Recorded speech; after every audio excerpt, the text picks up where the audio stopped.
A né? pandemia enlouqueceu a gente por aqui um É, pouquinho, mas acho que agora está passando a pior fase, né?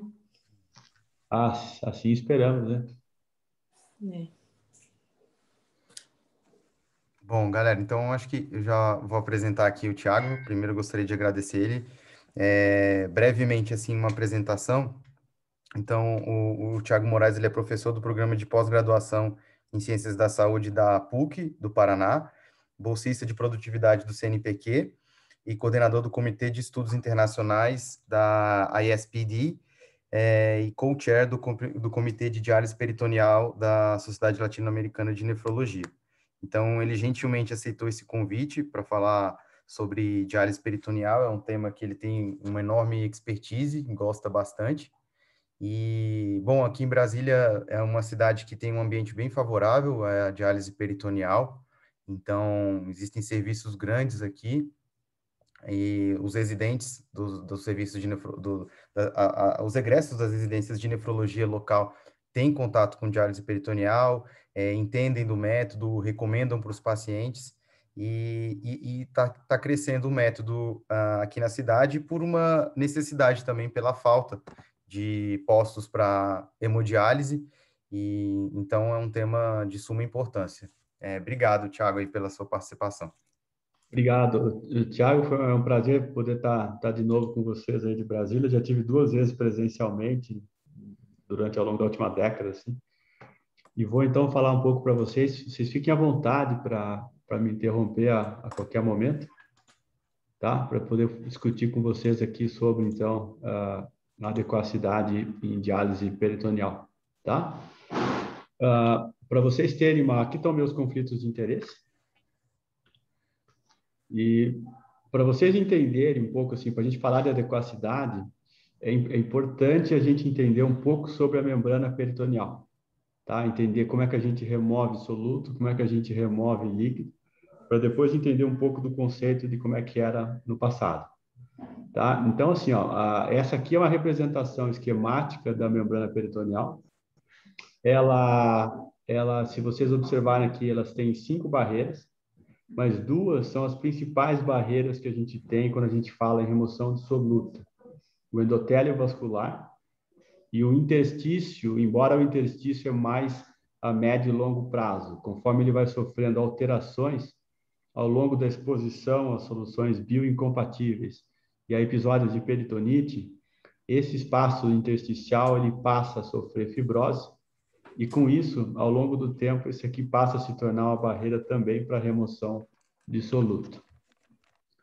Dentro daquela membrana peritoneal, aquele esquema que eu mostrei para vocês, existem 3 poros, né? A teoria mais aceita atual é que existem 3 poros nas membranas, as aquaporinas, que vocês estão vendo aqui em cima, tá? Você tem os poros pequenos e os poros grandes.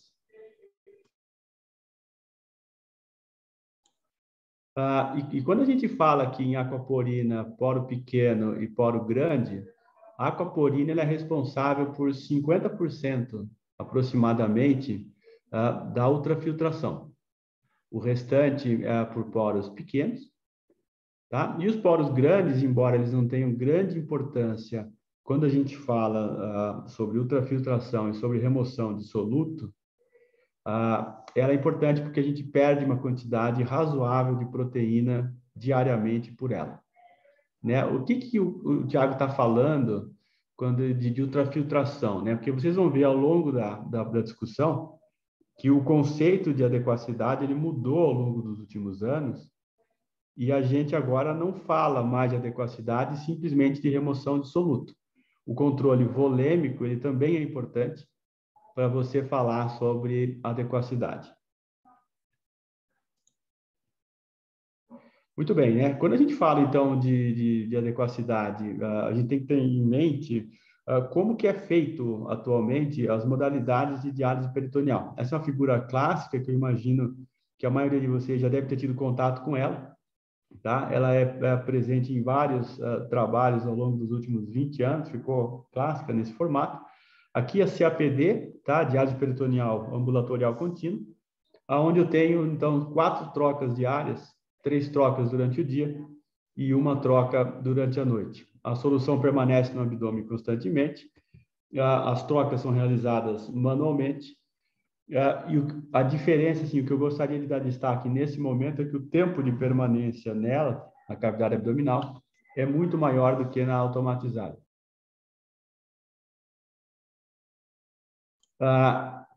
Na CCPD, na diálise peritoneal automatizada, aí a gente tem uma enorme possibilidade, na verdade, de alterar a maneira com que a gente faz diálise, né? Então, muda se tem ou se não tem líquido ao longo do dia, muda o número de trocas noturnas, e isso vai ser importante por alguns erros conceituais que a gente nota que existem Brasil afora, e que faz com que um número muito grande de trocas aconteçam em alguns locais do Brasil, na falsa expectativa, na falsa esperança, na verdade, de quem está prescrevendo, de que quanto mais troca, melhor a remoção de soluto, tá? E isso eu vou discutir com vocês na sequência. Aqui a NIPD, né? A NIPD eu tenho, então, durante o dia seco. Só um minutinho. Silvia, muito bem. Ó. Aqui, então, quando a gente vai falar de adequacidade, eu tenho o PET, o teste de equilíbrio peritoneal. O teste de equilíbrio peritoneal, por incrível que pareça, embora seja clássico e tenha chegado no mercado em 1987, numa publicação do Dr. Twardowski, que ainda é vivo, tá? Um velhinho bem simpático norte-americano, o PET ele não está incluso dentro dos exames que o Ministério recomenda, e as clínicas, habitualmente, elas precisam bancar do próprio bolso a realização do PET. É um teste fundamental para você indicar a modalidade de diálise. Tá? Eu tenho aqui à esquerda de vocês a maneira com que a gente faz o PET da maneira clássica, de maneira tradicional. Então, o paciente passa na noite anterior com uma bolsa de 2,5% na cavidade, e no dia seguinte, ao longo de 4 horas, quando ele chegar na clínica, você drena o volume. Ao drenar o volume, você infunde uma nova bolsa de 2,5 litros. E ao longo das 4 horas, você vai fazer 3 coletas de dialisato, no tempo zero, nas 2 horas e em 4 horas, e uma coleta de sangue no meio desse período. E com isso, você vai gerar uma curva que vai classificar a membrana do paciente basicamente em 4 subtipos, para você poder indicar qual seria a modalidade de diálise que daria melhor adequacidade para o paciente.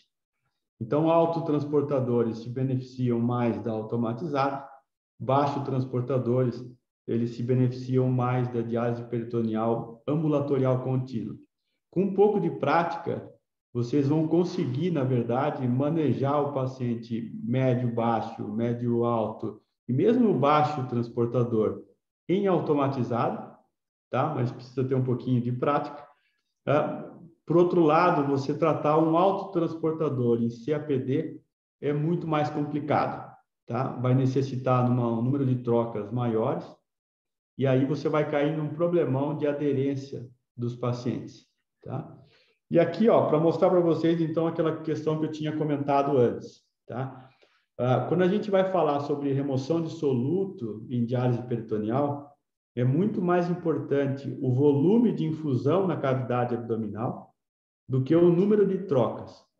Então, esse é um trabalho do Peter Blake, tá? Que vocês podem observar aqui, ó, qual que é o clearance de creatinina do paciente. Quando você tem 4 trocas de 2 litros, tá? Ou seja, volume total de 8. Quando você tem 5 trocas com 2 litros, com volume total de 10. E olhem a diferença que você tem aqui, ó, quando ao invés de aumentar uma troca, você simplesmente aumenta o volume de infusão. Ele passou para 4 trocas de 2,5 litros, e aí a remoção de soluto pequeno é 10% maior do que 5 trocas de 2 litros.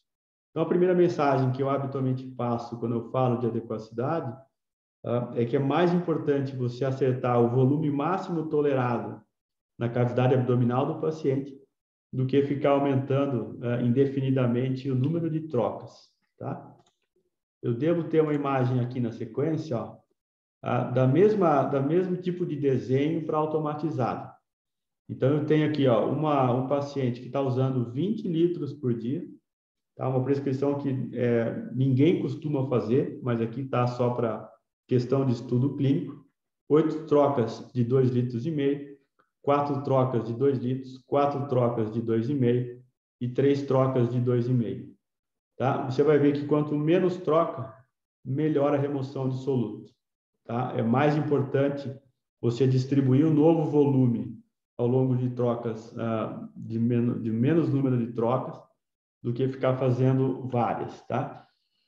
Muito bem, né? Quando a gente fala de adequacidade, a adequacidade ela surgiu, na verdade, com um nefrologista famoso, grego, que morou nos Estados Unidos boa parte da vida, esteve aqui no Brasil algumas vezes. Eu tive a oportunidade de ver ele quando ainda era residente, eu estava acabando a residência, eu já tinha acabado aqui em Curitiba, ele veio visitar aqui a cidade durante um congresso, chamado de Dimitrios Oreopoulos, tá? Falecido alguns anos atrás. Ele, baseado num estudo chamado de Canusa, de Canadá e Estados Unidos, ele mostrou para a população, né, para a comunidade científica, quais eram os fatores de risco associados à falência da técnica ou mortalidade. Uma coisa importante para quem não lida muito com pesquisa clínica ou com diálise peritoneal, falência da técnica, a gente define em peritoneal quando o paciente ele muda para hemodiálise por qualquer motivo. Seja porque o peritônio parou de funcionar, seja porque o paciente cansou da diálise peritoneal e não quer mais fazer a diálise em casa. Então, qualquer motivo que faça com que ele saia da peritoneal e vá para a hemodiálise, ele é considerado falência da técnica, tá? Ele mostrou aqui diversos fatores de risco. Para quem eu sei, o Thiago manja bem, mas não é a nossa realidade no mundo meio médico, assim, interpretação de risco relativo e intervalo de confiança, tá? Mas vocês vão ver que a maioria das tabelas de estudos científicos, elas se apresentam mais ou menos dessa maneira. E uma coisa que chamava atenção aqui nessa tabela 6 do trabalho dele é o seguinte, ó, é o KTV. Para cada 0,1 do aumento do KTV semanal, que significa SWK aqui, para cada 0,1 de aumento, ele via uma redução desse desfecho composto de falência da técnica ou de morte de 4%.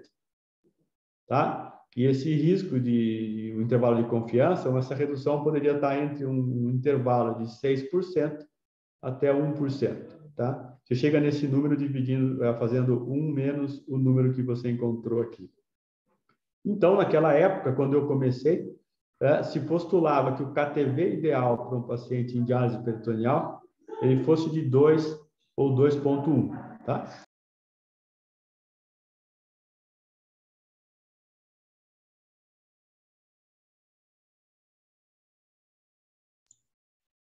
Muito bem. Para vocês entenderem o KTV peritoneal ou semanal da maneira com que ele era feito, ele é um cálculo muito mais simples do que na hemodiálise. Tá? Na hemodiálise, eu tenho um cálculo que é complexo, que envolve logaritmo, que tem formas... E na peritoneal é essa simplicidade que vocês estão vendo aí na tela. Eu coleto o líquido de 24 horas do paciente, drenado, eu meço a ureia peritoneal naquele líquido, eu tenho a ureia sérica, eu tenho o volume do dialisato que foi gerado, que foi drenado do paciente.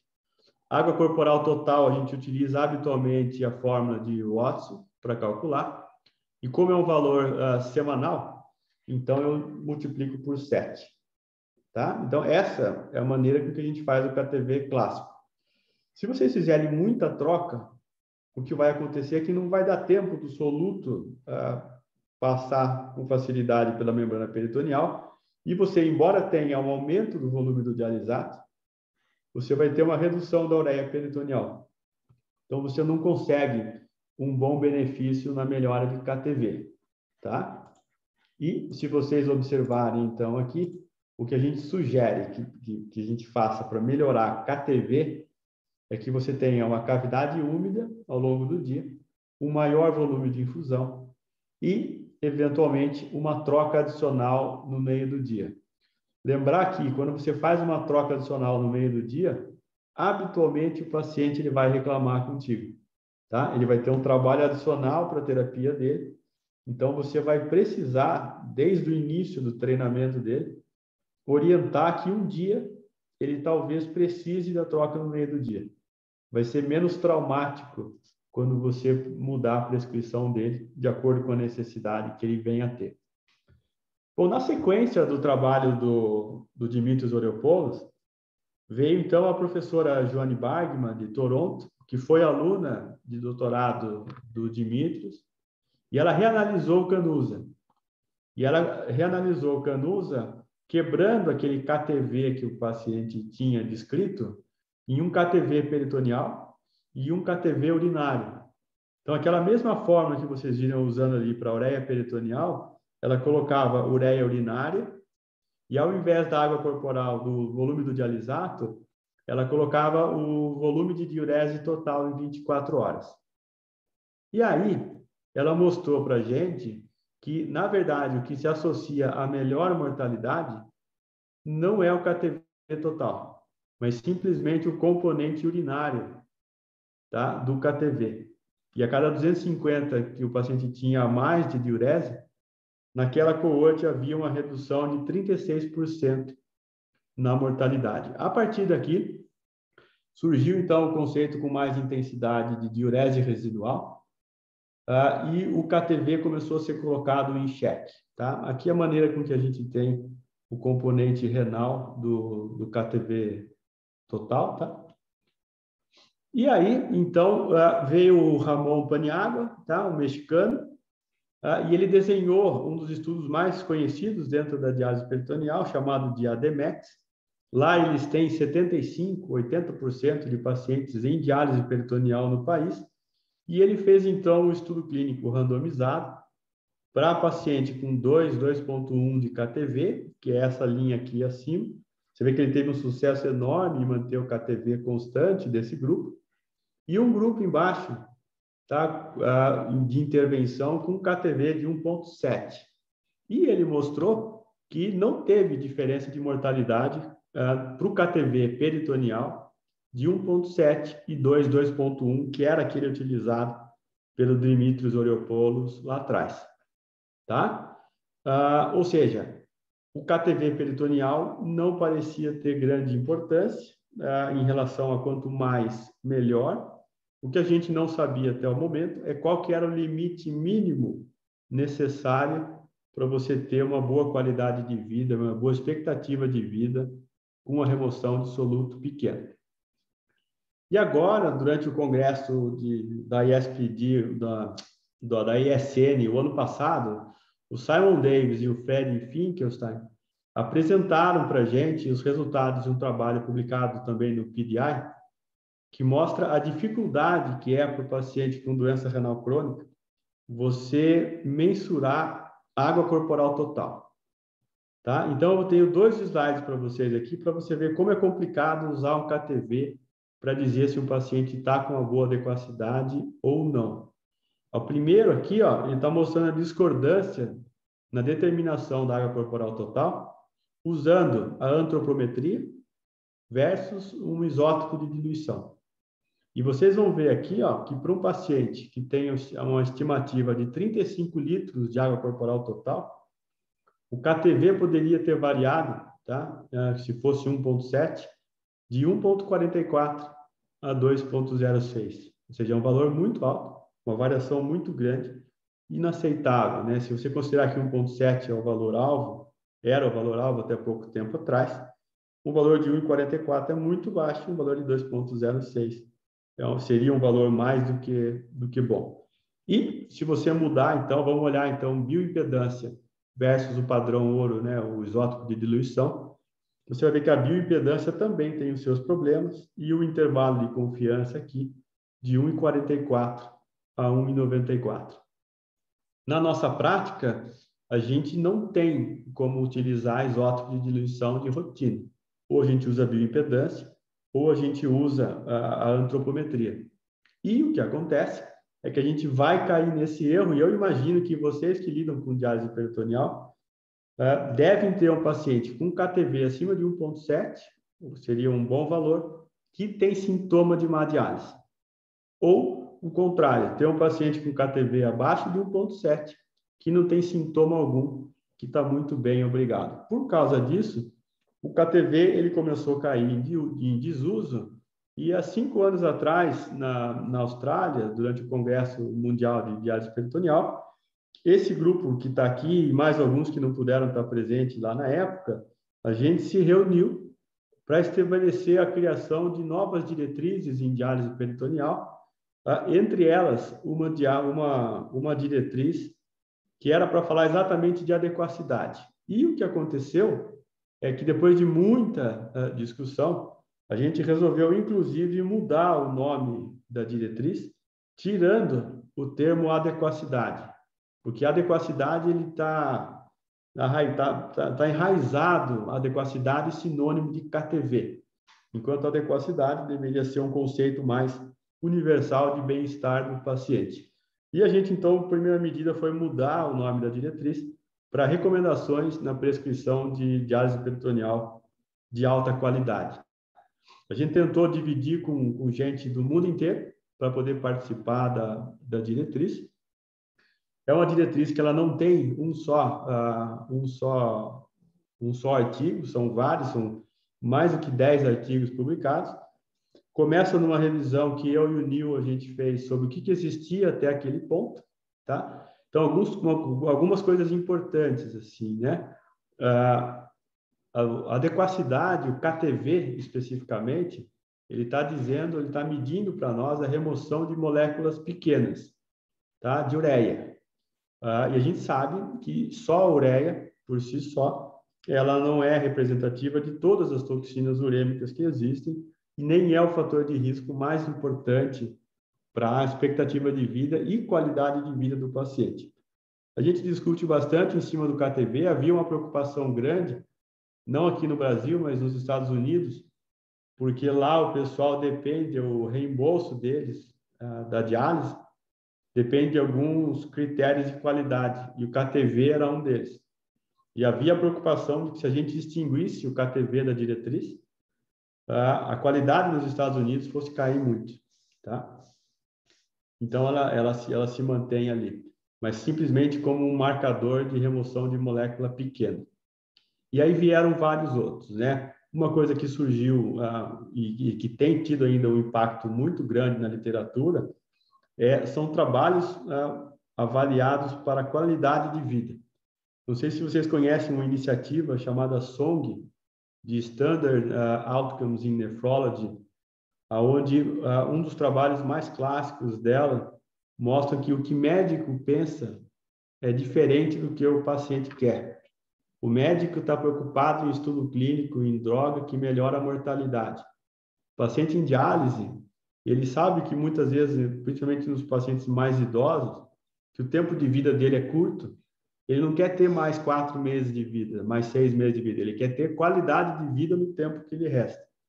Então, existe uma diferença muito grande que precisa ser balanceada entre o que o médico pensa e o que o paciente gostaria. Então, quando a gente fala em qualidade de vida e quando a gente fala em adequacidade nessa nova diretriz, a gente está falando de várias coisas. Eu estou falando do bem-estar do paciente, tá? Eu estou falando de controle volêmico. Então, o controle volêmico entrou pela primeira vez nessa diretriz, e é complicado você colocar controle volêmico, porque, como eu mostrei antes, você ter uma ferramenta adequada para isso ainda é ruim, é difícil. Então, você precisa ainda se basear na análise clínica, no controle pressórico, presença de edema, volume urinário, por mais que isso tenha suas limitações. A gente tem que avaliar a remoção de soluto, tá? O KTV continua, então, para remoção de ureia de molécula pequena, avaliação nutricional e outros fatores não associados à diálise. Para a qualidade de vida, ainda quem escreveu foi o Fu e o Fred Finkelstein. Ainda existe uma grande discussão sobre qual seria a melhor ferramenta para você medir qualidade de vida em diálise.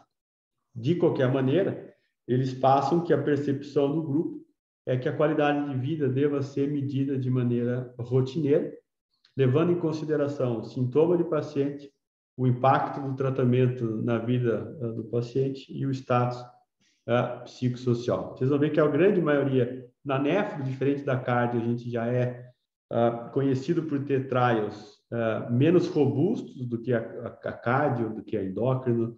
Vocês vão ver que dentro da diálise peritoneal ainda mais. Por isso, o nível de evidência é geralmente baixo e fica mais como recomendação. A avaliação de volume, quem fez foi a Angela Wang e o Jay Dong, tá? Quem resumiu o que tem na literatura. Deve ser feito de rotina, deve incluir medida de pressão arterial, exame clínico. É importantíssimo você fazer a monitoração da remoção de fluido do paciente, do status de ultrafiltração. E esse é um dos motivos, a gente pode discutir depois, se tiverem interesse. Ao invés de fazer um PET tradicional de 2,5%, utilizar o PET modificado de 4,25%. Essa é uma rotina que a gente procura fazer para facilitar essa interpretação. E vocês sabem que os fatores que contribuem para a hipervolemia, um deles é a mudança no perfil de membrana. O perfil de membrana, o Simon Davis mostrou no estudo de biópsia de membrana peritoneal, de que ao longo do tempo, né, aquelas questões que eu comentei no início, a exposição à glicose, a um pH mais ácido, tudo isso, a peritonite, isso leva a uma mudança do D sobre P de creatinina, tá? Fica mais difícil você prescrever diálise, fica mais difícil você conseguir um controle volêmico, e a tendência nossa, infelizmente, é cada vez mais, principalmente aqui no Brasil, usar solução hipertônica, né, para tentar contrabalancear esse aumento que a gente está vendo aqui no gráfico à direita. E isso só gera, então, um ciclo vicioso, cada vez mais difícil, fazendo com que depois de 5, 6 anos, quase 40% da população tenha já uma dificuldade enorme, uma falência de peritônio, tá? O KTV, ele continua ali, tá? A gente deixa ali de maneira bem clara, né, que um KTV abaixo de 1,7, ele não deve ser o seu guia para você mudar a terapia. Se o paciente estiver bem clinicamente, com um KTV de ureia abaixo de 1,7, não há necessidade, naquele momento, de você mudar a prescrição. Por outro lado, se estiver acima de 1,7 e o paciente estiver anêmico, estiver hiperfosfatêmico, estiver com fadiga, é momento de você mexer nessa prescrição. E não tem, então, dessa maneira, como a gente estabelecer qual seria o valor mínimo aceitável de KTV nessa população, tá? Não vou entrar em detalhes, a Edwina Brown e a Helen Hurst, elas fizeram uma das diretrizes sobre os extremos de idade, né? Como é que a gente vai lidar com cuidado paliativo em diálise peritoneal.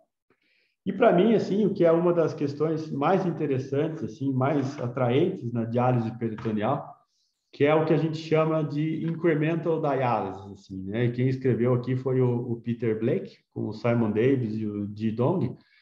Incremental dialysis é um conceito que não é novo, tá? Mas que a gente tem visto ressurgir recentemente, que é o seguinte, né? Ao invés de você começar a sua diálise com aquela, por exemplo, CAPD, com 4 trocas por dia, que eu mostrei lá no começo, se o paciente tem uma boa diurese residual, se ele não tem uma hiperfosfatemia muito grande, você pode começar com uma dose de diálise mais baixa, por exemplo, com 3. Eu tenho paciente aqui começando com 2 trocas diárias, para expor ele ao mínimo possível de solução de diálise peritoneal, para tentar expor o mínimo possível aquela glicose hipertônica.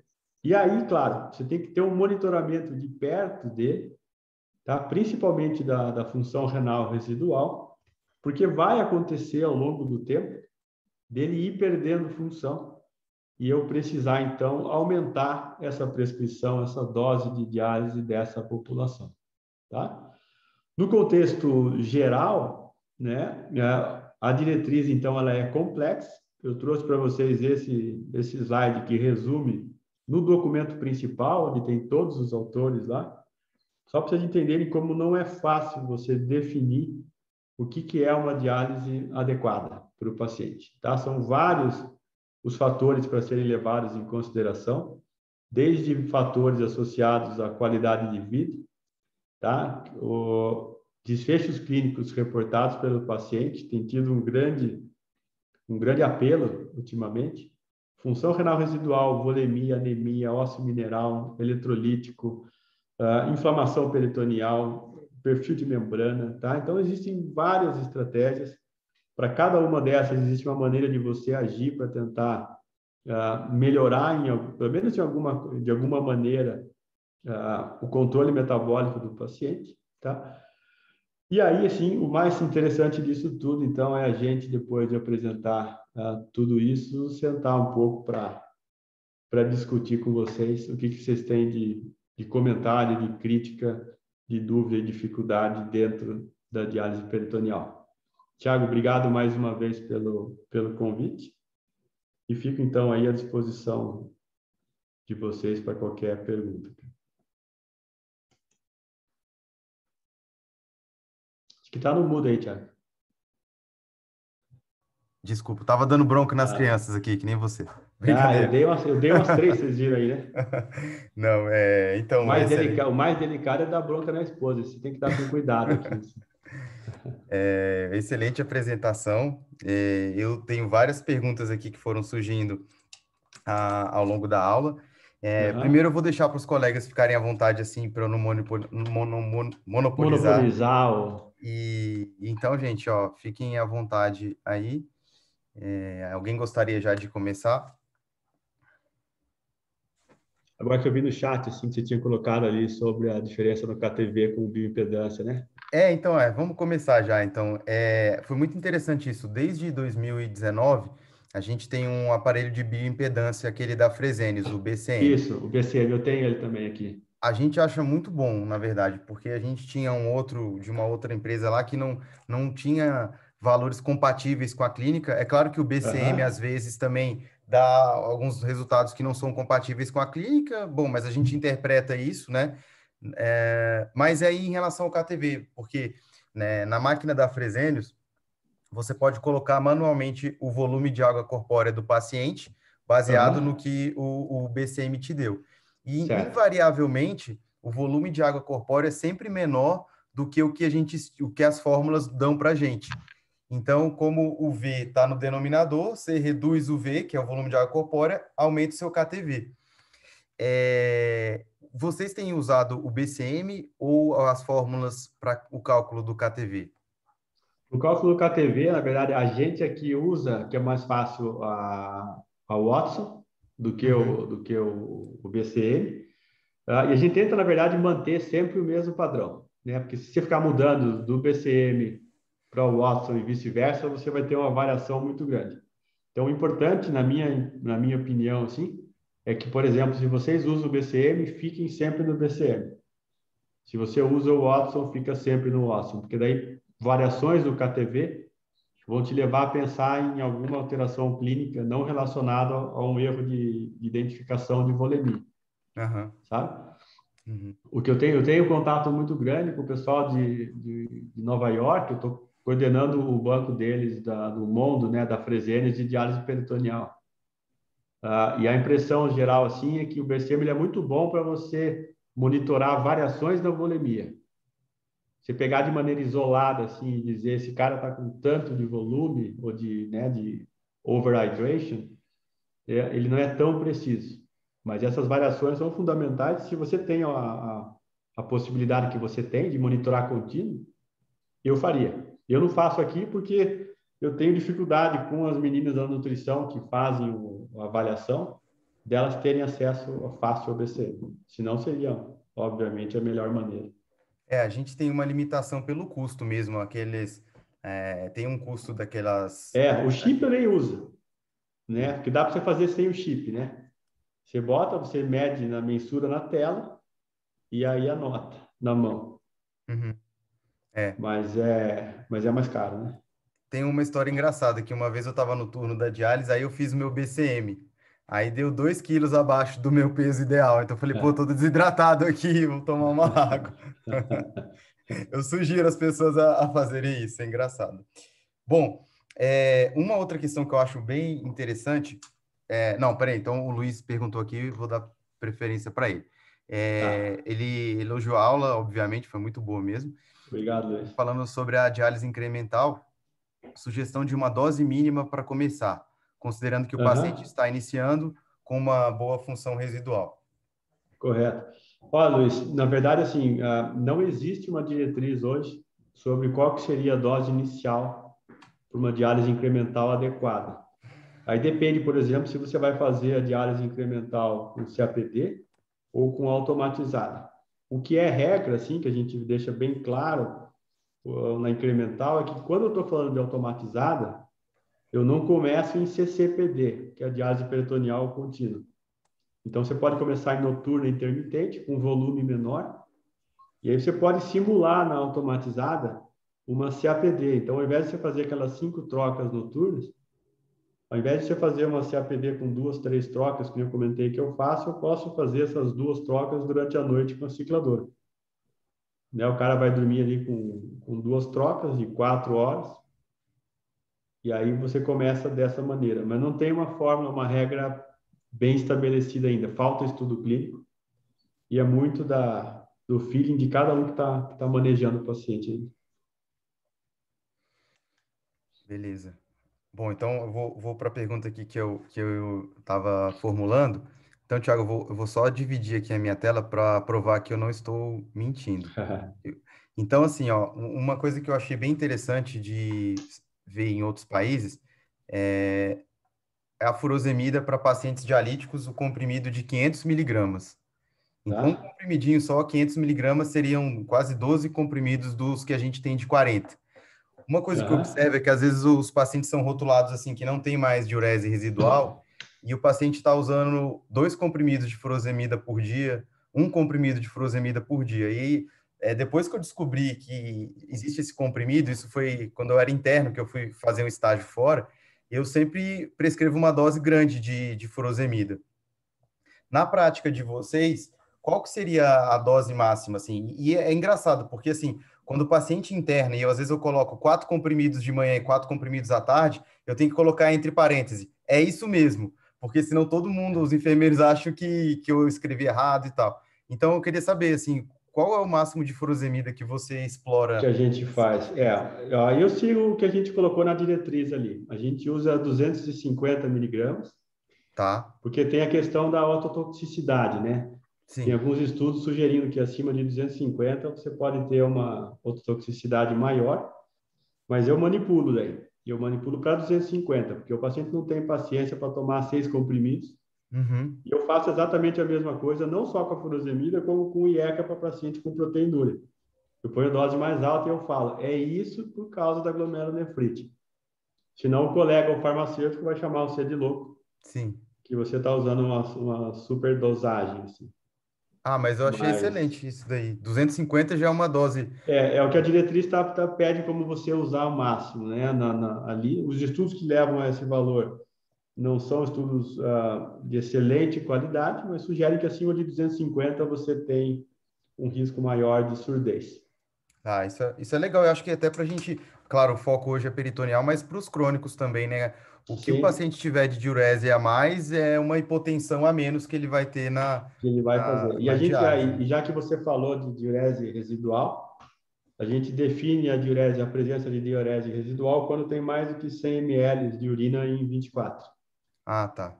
Aham. É Tá? essa Então, para esses definição. aí, eu boto 250 miligramas. Os que Legal. tem abaixo, daí não acabam Não não adianta. colocando mais nada. Assim. Tá bom. Bom, gente, eu continuo estimulando vocês aí a perguntarem, seja pelo chat ou seja falando mesmo. Bom, enquanto ninguém pergunta de novo, Thiago. Ah, não, já o Fábio, o Fala, doutor Fábio vai Fábio. falar. Vai lá, Fábio. Ô, Thiago, boa noite. Primeiro, Tudo parabéns bem, pela aula, cara? excelente. Obrigado, Tudo cara. bem. É o seguinte, eu estou me aventurando também nesse mundo da peritoneal aí, Tá. e uma dificuldade que a gente está tendo, que eu tenho tido ultimamente, é porque assim, a gente tem dois tipos de paciente para peritoneal. Aquele que é incidente, com diurese residual, esse aí vai Esse é tranquilo. fácil. É. Esse é fácil. Agora, aqueles pacientes que a gente pega que é falência de acesso, que já está num estágio mais avançado, está um paciente muito tempo em diálise, enfim, esses que a gente tem tido um pouco mais de dificuldade. Aham. Eu queria ver sua experiência, primeiro com o uso de icodestrina, se vocês têm utilizado aí, porque tem uma paciente especial que eu estou tendo no momento agora, que era uma paciente que ela está em diálise há 30 anos, fez um transplante renal, perdeu o transplante renal agora recentemente, e ela é falência de acesso e foi para peritoneal por esse motivo. Só que está tendo muita dificuldade com o manejo volêmico, assim, uma paciente que tem uma lesão bem baixa de terapia, de restrição hídrica e tudo mais, e tem tido muita dificuldade para manejar a parte volêmica. Ela está atualmente em CCPD, Aham. mas está tendo que usar bolsas de alta concentração já e com menos de 6 meses de De terapia. terapia. E aí a próxima tentativa era tentar usar icodestrina para elas, só que de fato eu tenho pouca prática aí com ela. Você tem alguma experiência com Eu icodestrina? tenho. Na verdade, Fábio, deve ter uns 12 anos, quando a droga chegou no Brasil, fui eu que escrevi a monografia para a Baxter, da icodestrina. Meu doutorado foi com ela e eu tenho alguns pacientes aqui que usam. Se o teu problema é esse, assim, não, eu não vejo, na verdade, outra saída a não ser icodestrina, tá? Se eu pudesse, eu usaria para todos os pacientes, sem exceção. Você acaba com aquele problema de ultrafiltração negativa ao longo da longa permanência, mesmo se o paciente for autotransportador. É uma droga fácil de você prescrever. Ela é cara, ela vai dobrar o preço da peritoneal. Tá? Se eu não me engano, o preço da bolsa, se você for ver mensal, vai chegar aí a uns R$ 1.400 a mais por mês, que é basicamente o preço que você tem da diálise inteira, assim, representa uma quantidade grande. Muito pouco evento adverso. No passado, você tinha um risco maior de fazer uma falsa leitura de glicemia capilar, conforme o glicosímetro que você usasse para o diabético. Mas hoje os glicosímetros mais novos não tem mais essa preocupação, assim, a enzima que usa não é mais o GDH-PQQ. Vou dar um exemplo que eu tive, Fábio, de um paciente psiquiátrico que a gente tinha, que ele não tinha como fazer hemodiálise e não tinha como fazer a peritoneal, porque o cara ele era fora da casinha, como diz aqui no Paraná, assim. E aí ele fazia diálise intermitente, ele vinha 3 vezes por semana para fazer peritoneal normal. Ele era um autotransportador. E um dia, foi na época do meu doutorado ainda, a enfermeira chegou e falou: Tiago, sobrou uma bolsa de codestrina, eu posso colocar nele e peço para ele vir amanhã, só para melhorar um pouco, o fósforo está muito alto, tudo. Eu falei que podia. E esse cara, como ele era de difícil cognição, assim, esse cara não voltou no dia seguinte, ele voltou 2 dias e meio depois. E mesmo 2 dias e meio depois com a icodestrina, autotransportador, ele teve 0 de ultrafiltração. Tá? Não ganhou nem perdeu. Mas, então, assim, se o teu problema é a ultrafiltração, a icodestrina é a saída. O difícil é você convencer o gestor a liberar a solução para você. Eu estou nessa guerra agora e vou ver se eu consigo. Tem lugares do Brasil que é muito fácil, tá? Eu sei, por exemplo, que em Manaus eles conseguiam com facilidade. Aqui em Curitiba eu só comecei a conseguir há 1 ano e meio atrás. E ainda assim eu tenho que, a cada 3 meses, fazer um baita de um relatório para justificar o porquê que eu preciso usar a icodestrina para o paciente. Mas você vai ver que uma vez que Obrigado, você Thiago. use, você vai adorar, sim. Beleza. Isso é muito legal da ecodextrina, até na parte de agudos, assim, de paciente com síndrome cardiorrenal, que Como aí é que é? eles... Porque eu vi pouco para agudo. O que você conhece, Thiago? Não, então, de agudos, assim, só vendo nos congressos, assim, que para paciente que tem síndrome cardiorrenal, tipo assim, um paciente que já é um DRC estágio 4 ou 5 ali internando frequentemente, às vezes eles são colocados em peritoneal com icodextrina, aí eles fazem 2 vezes por semana só, e o cara não acumula mais volume, não interna mais por descompensação de insuficiência cardíaca. Então, Aham. eu não tenho experiência, assim, mas é bem legal quando eles mostram esses dados, assim, nos congressos. Nos eventos. A gente colocou alguns aqui, sabe? Mas é muito complicado, porque daí como a indicação ela não é a doença renal, Uhum. né? Ela é a insuficiência cardíaca. Geralmente os órgãos regulatórios eles bloqueiam, eles não Uhum. deixam você prescrever. É. Então a gente fez rapidamente assim com o que tinha de solução sobrando. A resposta foi boa, mas a gente nunca consegue manter o tratamento a médio e longo prazo, assim. Entendi. Bom, um tema também que é controverso é o tempo que você deixa aquele paciente em terapia pensando em evitar a peritonite esclerosante encapsulante. E tem recentemente saiu um relato de caso do Japão, que uma paciente, acho que ficou mais de 20 e tantos anos, ou 30 anos, eu não lembro, em diálise peritoneal, ela faleceu por outra causa e fizeram a autópsia dela e o peritônio dela estava, entre aspas, assim, normal. E tem alguns serviços que têm uns números arbitrários, assim, 4 anos você tem que tirar esse paciente.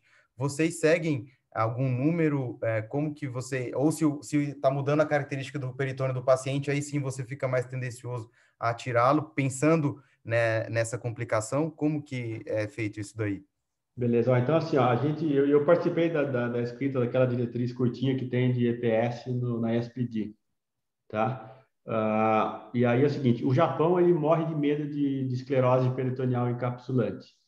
Então, eles com 5 anos, eles têm a rotina de tirar todo mundo da terapia, independente do que está acontecendo. A nossa impressão é que você só deve tirar o paciente da diálise peritoneal se ele tiver algum sinal clínico que mostre para você que alguma coisa está acontecendo. E quais são esses sinais clínicos? Então, o paciente que começa a perder a ultrafiltração ao longo do tempo, você monitora ele com PET. Você tem o D sobre P de creatinina. Habitualmente, o paciente que vai evoluir com esclerose peritoneal encapsulante, ele, ao invés de virar um autotransportador, como você observa na maioria dos pacientes normais da terapia, ele começa a evoluir com um baixo transporte, porque ele faz uma fibrose peritoneal, passa a ter dificuldade de remover soluto, e aí você vê que o D sobre P dele, ao invés de estar alto, está baixo. Esse cara é o primeiro sinal que você deve tirar ele da terapia. Ele tem um risco muito maior de evoluir para EPS. Mas, fora isso, é considerado uma patologia relativamente rara, que pode acontecer até depois dele mudar da diálise peritoneal. Tem relatos de gente que estão no transplante renal e anos depois fazem o quadro de obstrução intestinal. Então, é mais nesse feeling, assim. Eu na prática, eu monitoro o PET, monitoro a ultrafiltração. Se eu ver alguma alteração, aí eu acabo tirando. Mas foram poucos na vida. Legal. Eu vou dizer assim, ó, eu coordenei o centro do Riala durante alguns anos, eram 200 e poucos pacientes, tá? Eu só vi um caso de EPS. E a primeira paciente que ele colocou em diálise peritoneal no Brasil, em 1980, chamava Cristina Sanvino. Essa paciente, ela ficou 23 anos em peritoneal e morreu de uma cirurgia plástica. Ela foi querer fazer uma abdominoplastia e acabou falecendo. E, bom, alguém mais? Eu já tenho outras aqui também. Tiago, então, em relação à nomenclatura, eu acho que nomenclatura é algo muito importante para todo mundo se comunicar igual, o cara do Paraná, o cara do Nordeste. O termo adequacidade, eu procurei aqui no dicionário agora ele não existe. E aí a gente vê do inglês aquele adequacy, né? Adequacy. Qual que é, vocês que são os caras da peritoneal, assim, você, o Pecuá, a Viviane, o que a doutora Ponce também, o que vocês acham de ter uma nomenclatura? Vocês conversam sobre isso? Nunca falamos sobre isso. Estou sabendo agora que não existe no dicionário. Não, eu procurei aqui. Eu imaginei que pelo menos o dicionário médico tivesse, mas a gente nunca se preocupou, assim. É que a gente ouve mais adequação, né? A gente ouve adequação. Doutor Tiago. Oi. Doutora Letícia, eu iria Letícia? falar isso, mas eu fiquei incomodada, mas realmente só existe adequação ou adequabilidade. Então eu falei, não vou falar que o outro Tiago vai ficar zangado, mas enfim, não, realmente... mas não tem problema. Agora, só voltando agora à parte médica mesmo, eu, há muitos anos, 2016 ou 15, eu iniciei a icodestrina em alguns pacientes, mas um deles realmente me chamou a atenção, que ele apresentou, eu não sei se você já teve a oportunidade de ver, que é a chamada doença de Grover-Odarier, que é uma dermatose acantolítica, o paciente aparece com prurido, pápulas eritematosas, e realmente assim... Principalmente na mão e no pé, não? Não, abdômen, não? Muito no abdômen, E aí, realmente, eu tentei ixizine, tarará, tarará, enfim, só melhorou quando eu tirei a icodestrina. E acabou que realmente esse paciente era um autotransportador, eu tentei todas as técnicas, não deu certo, ele acabou tendo que ser convertido para hemodiálise. Então, realmente é uma condição rara e que, se eventualmente, né, as pessoas se depararem com isso, então tem realmente essa identidade, essa entidade, né, que é essa chamada essa lesão aí por causa da ecodestrina. Não sei se você já viu algum desse caso. É bem descrito, tá? Embora seja raro, como você comentou, eu nunca tive um caso desse. Habitualmente são pacientes que têm alergia a amido de milho, né, de onde é feito a ecodestrina. Talvez, assim, isso surgiu, ficou mais fácil de identificar quando na história, antes de chegar no Brasil, né? No Brasil deve ter já uns 17 anos que ela chegou, 15 anos. Durante a plantação de milho na Europa, tinha uma mariposa que ela colocava o ovo no milho e aí uma toxina pequenininha dela passava pelos critérios de qualidade da Baxter e caía na solução de diálise peritoneal. E eles começavam, quando tinha essa complicação, começou a aparecer um monte de gente fazendo isso. Foi na Turquia o primeiro caso. E aí é que eles conseguiram identificar e associar, primeiro identificar essa toxina, né, da mariposa, e depois conseguir definir de maneira mais clara a correlação entre o START, né, o amido de milho, e essa complicação dermatológica. Mas eu mesmo só vi a reação pequena em mãos. Durante o doutorado foram 70 e poucos pacientes no Brasil que usaram, nenhum deles teve. Então a experiência é pequena, assim, minha. Porque é raro, né? Obrigada. Nada. Bom, Thiago, aproveitando a sua presença, eu faço parte do departamento de IRA nesse mandato da SBN.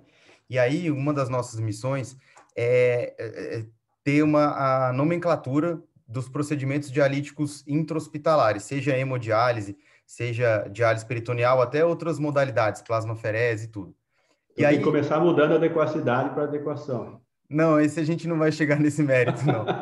Mas a gente traçou isso daqui, ó. Você está vendo a minha tela? Tá. Uhum. Então, das modalidades de diálise peritoneal. Aí eu queria sua opinião, o que você modificaria aqui? E aí eu estou aproveitando para divulgar para os outros colegas, até para vocês saberem que a gente trabalha no departamento de IRA. Bom, então olha só, beleza. Dentro da diálise peritoneal, você tem as modalidades manuais e as automatizadas. A gente ficou em dúvida nesse termo automatizada ou com automática, mas automática parece uma coisa que é feita sozinha. Uhum. Aqui você concorda entre essa divisão manual e automatizada? Sim, não tem. Essa é a divisão que a gente faz. Se quiser usar o termo, é que assim, você vai fazer uma diálise de prescrição de agudo, né? Ou não, mas pode ser um paciente que internou no hospital para fazer outra coisa e ele faz a diálise peritoneal dele. Seria para cobrir todas as possibilidades. Eu digo porque vai ter gente que vai pedir, por exemplo, para manual para você colocar como diálise peritoneal ambulatorial, mas não é ambulatorial, ele é agudo, né? Então, manual seria um termo. A questão é diferenciar aqui na tela, por exemplo, qual que é a diferença, por exemplo, da intermitente e da contínua? É dia sim, dia não? Não, seria. Então, a diferença seria ter cavidade vazia por qualquer momento. Então, por exemplo, assim, você pode fazer uma manual que intermitente no sentido de que teria alguns momentos das 24 horas que a cavidade ia estar vazia, ou a contínua, a CAPD, que a cavidade está sempre úmida. Aí seria essa. Porque essa seria uma nomenclatura completamente nova, porque hoje no crônico você não tem uma CAPD, uma definição de termo para uma CAPD intermitente.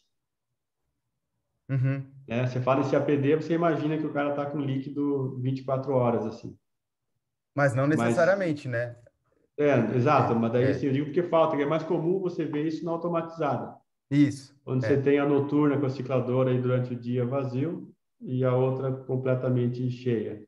Isso, que aí o padrão seria esse mesmo, né? Da automatizada, entre aspas, intermitente, dizendo isso, né? Que ele vai ficar com a cavidade seca durante o dia e só à noite. E aí, aqui embaixo, que seriam mais as modalidades de agudos ou talvez de urgent start.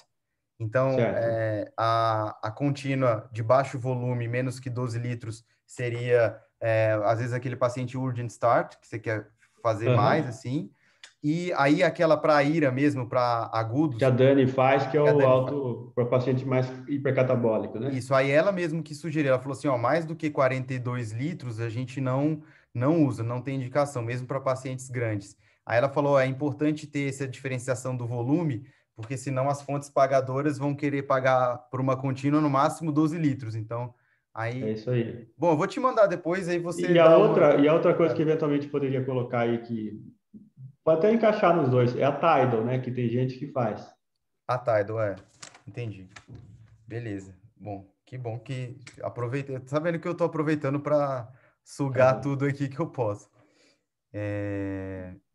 Bom, deixa eu ver se alguém mais tem. Oi, Tiago. Oi, Queria Tudo bem, Ellen. Ellen? perguntar. Vai Oi, lá. tudo bem, Tiago?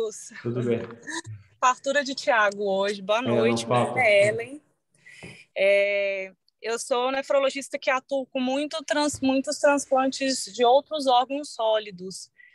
E agora a demanda de diálise para transplante hepático está crescendo aqui em Brasília, um grande número de transplantados hepáticos nos últimos anos, e a gente está tendo muito renal crônico, e eu tenho dificuldade de DP para esse pessoal.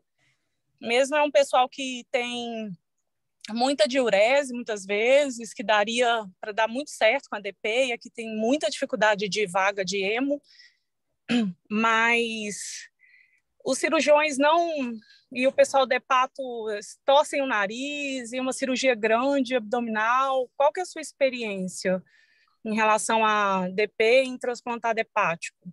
A dificuldade que você eventualmente pode ter, Ellen, são algumas, né? A primeira é a questão de você ter uma cavidade abdominal que passou por uma cirurgia grande e que daí você vai ter aderência intraabdominal, você pode ter o risco de extravasamento maior. Então, isso pode atrapalhar consideravelmente na hora de fazer a terapia. A outra é que, habitualmente, são pacientes com a albumina sérica bem mais baixa do que o habitual. E a peritoneal em si, ela faz com que você perca por dia aí 5 a 10 gramas de proteína no dialisato. Então, você pode agravar o estado nutricional e um risco um pouco maior de peritonite para eles. Embora isso eu garanto que o cirurgião não sabe. Não é por esse motivo que ele está descendo o nariz. Peritonite é o que eu tenho mais medo. A albumina, eles não têm mais baixa, porque muitas vezes já passa um tempo depois que eles estão recuperados. Tá. Eles já estão, às vezes, com 2, 3 anos de TX hepático, e aí é aquele crônico hepatorrenal que o inibidor de calcineurina consumiu o resto do rim nativo. Tá. E essa questão realmente da cirurgia abdominal, mas fico assim, eu queria pelo menos tentar.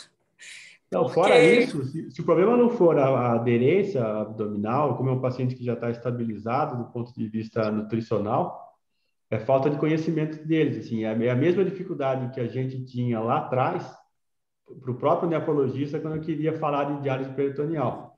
Durante anos, assim, o Thiago é novo, não pegou essa época aí. Mas, cara, era difícil eu convencer o nefro que a diálise peritoneal, em geral, ela era tão efetiva quanto a hemo, né, para o crônico. Então, essa é a dificuldade que você tem, principalmente para médico mais velho. Legal. Né? Mas Verdade. é dados para comparar, para mostrar. E quando você conseguir colocar 1, 2, 3, aí você apresenta a tua experiência local para eles. Assim, o cirurgião gosta de experiência local. Né? Tá bom, então, vou tentar. Obrigada, um abraço. Nada, para você também. Ellen, se precisar, eu e o Fábio, a gente coloca o catéter. A gente está aí. Nossa, fechou, então. Fechou. Sabia, Thiago, que você ia oferecer. Não ia perder muito tempo. Né? Olha só, né, só puxando um gancho de uma coisa legal, eu não vou me aprofundar nisso, mas isso da albumina é muito interessante, porque essa albumina que está se perdendo, a gente tem que lembrar também que é uma albumina doente. É uma albumina que pode estar complexada com várias toxinas urêmicas ligadas à proteína, e às vezes essa perda de albumina pode ter um ponto positivo. E isso está sendo bem estudado com essas membranas novas de diálise convencional, até mesmo hemodiafiltração, né, de crônicos, porque você perde mais albumina. E não necessariamente isso é ruim, porque às vezes você diminui a inflamação tirando toxinas urêmicas junto com essa albumina. Então, esse é um tema para outras outra discussões. Discussão que sempre teve, Thiago, a gente teve com o Pecuá há um bom tempo, quando ele estava aqui com a gente, é o seguinte, que uma coisa é você ter 2,5 de albumina pelo estado inflamatório. Uhum. A outra coisa é você ter 2,5 porque você está perdendo. Entendeu? Então, ninguém sabe na peritoneal qual que seria o valor considerado como normal da albumina. A gente usa os 3,5, mas a gente acha que é mais baixo, pela perda. Né? Então, não dá para considerar um cara desnutrido porque tem 3 que está em peritoneal. É bem complexo. Assim. Isso é bem complexo e bem legal também. Bom, o professor Francisco está presente aqui, ele fez uma pergunta aqui no meu pessoal. Se tem no pipeline das indústrias algum outro polímero equivalente à ecodextrina, tem algo que você saiba que está sendo estudado ou para ser lançado ou não? Eu até tenho um slide em uma outra aula que eu fiz com tudo que já foi testado. Assim. Tem um monte de coisa, mas não tem nada novo chegando assim que vá substituir glicose, que seria a nossa principal necessidade, assim, né? Mas não tem. Já tentaram de tudo, glicerol, albumina fica uma fortuna. Tentaram um pouco de tudo, Francisco, mas não conseguiram chegar em nada, assim. Então a gente vai ter que conviver por pelo menos uma geração, assim, com glicose. E a ecodextrina não dá para você usar, até dá para você usar mais do que uma vez por dia, mas daí também fica muito caro, assim. Mas tem alguns trabalhos pequenos usando ecodextrina 2 vezes por dia, mas se vê livre da glicose, ainda não. Beleza, ótimo. Tiagos. Oi, Luiz.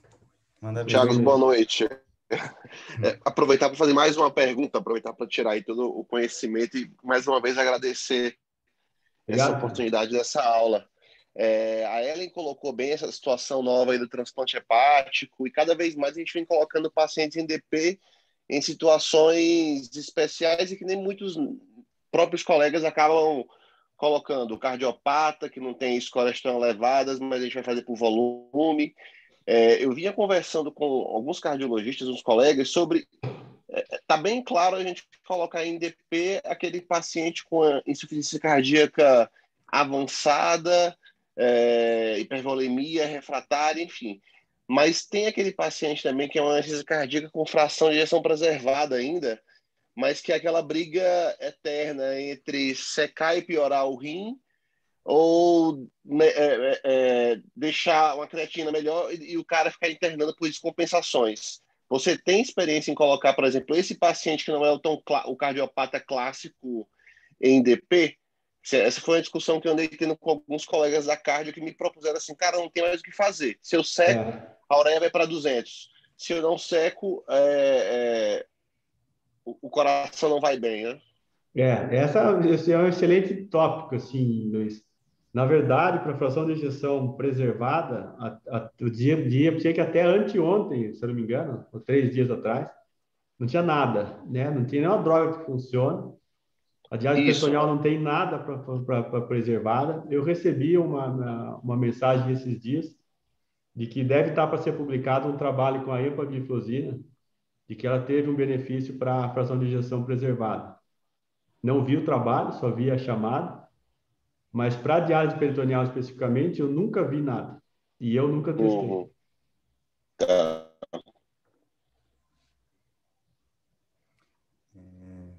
Bom, gente, já são 8h40, não vou segurar o Thiago mais aqui com a gente, mas eu acho que foi excelente, Thiago, a sua apresentação. Eu acho muito bom que isso vai ficar gravado para a gente poder divulgar com outros colegas. E você é um grande nome, assim, da diálise peritoneal, mundial, assim, e eu acho que você é pouco reconhecido no Brasil por tudo que você no mundo, assim. Então, acho que é muito bom ter a sua presença aqui com a gente. No Brasil tem as brigas políticas que fora não tem, né? Tem, mas é menor. Então, Isadora, quer terminar com uma mensagem de encerramento, por favor?